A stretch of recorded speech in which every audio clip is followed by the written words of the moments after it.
So Stephen Miller only wants white people in America. Are we shocked?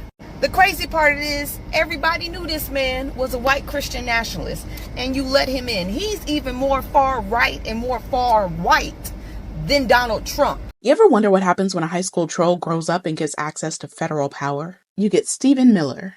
And this man didn't just whisper in Trump's ear. He wrote the whole damn playbook. Stephen Miller isn't just some advisor. He's the author behind Trump's most cruel, racist, and authoritarian politics. And he did it quietly, in a suit, all while pretending that it was about national security. Look, anyone who didn't know before, you know now. Stephen Miller is a dangerous, unhinged man who is dictating most of the policy in this country right now. It looks like another one on Trump's team is being singled out on the internet. When I tell you, you must be that bad that even your fellow white people don't like you, it should be that extremely bad. Ladies and gentlemen, Stephen Miller. This man, I think in the United States, right now, he's the face of ray to the cism. He is so ray to the cyst more than DJT himself and Elon Musk. No, because why is he literally so against anything that has to do with color, anything that has to do with rights of people of color? He is not into it. He is so against it.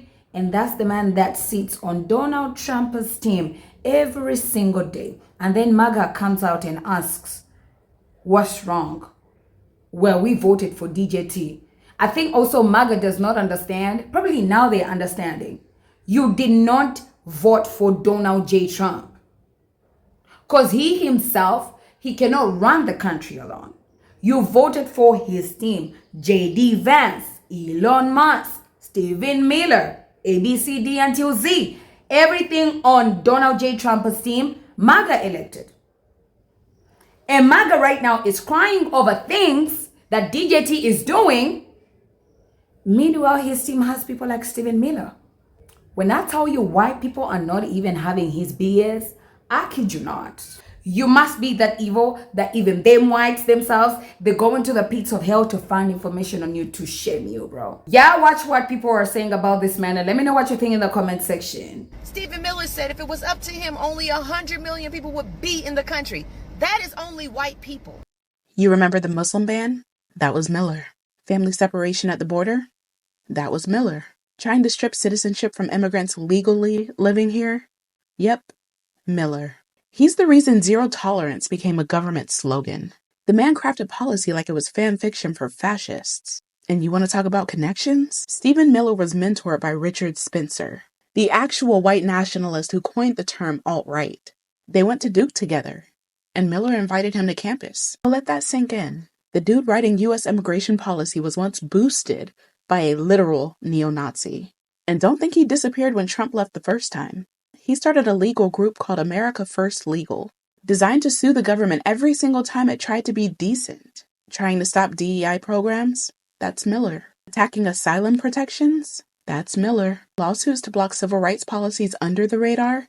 Also Miller.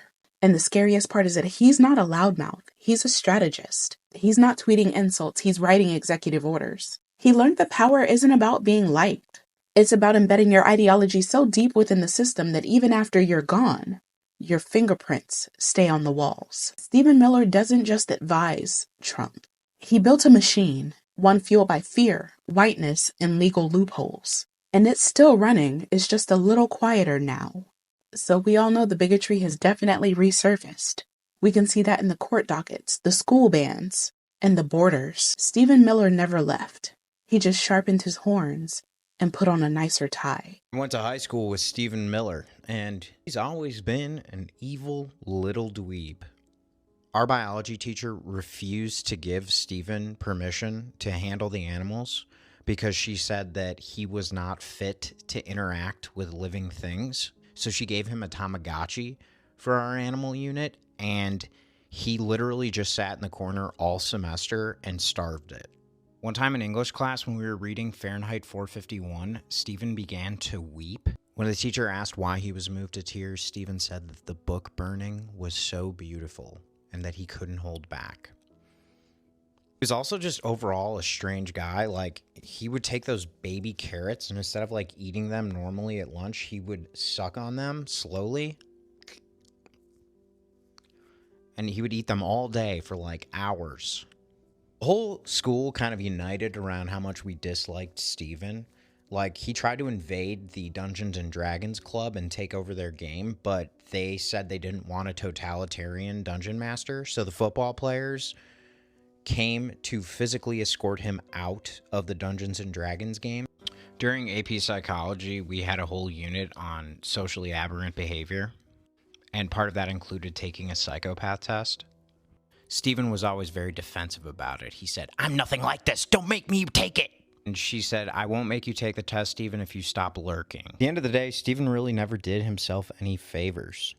So he didn't get invited to a lot of parties. In fact, whenever we had a school party, everyone was invited except Steven because he was so mean. So he would call the police and then show up at the house where the party was taking place.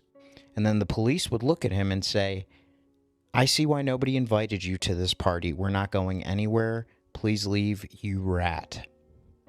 So even the cops hated him. This is satire, but none of this would surprise me because this man is disappearing people. They are evil.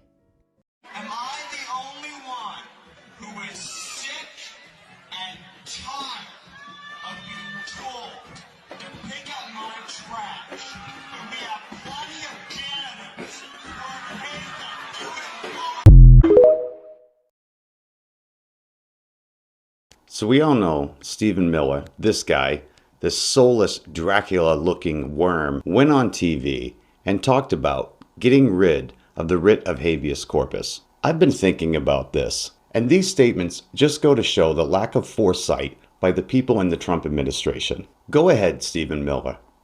Go ahead, Donald Trump. Get rid of habeas corpus and see what happens. Because although they think that coming out and making statements like this is going to scare the American population into submission, into obedience to their agenda, and to everything that they are trying to do, it's actually going to have the opposite effect.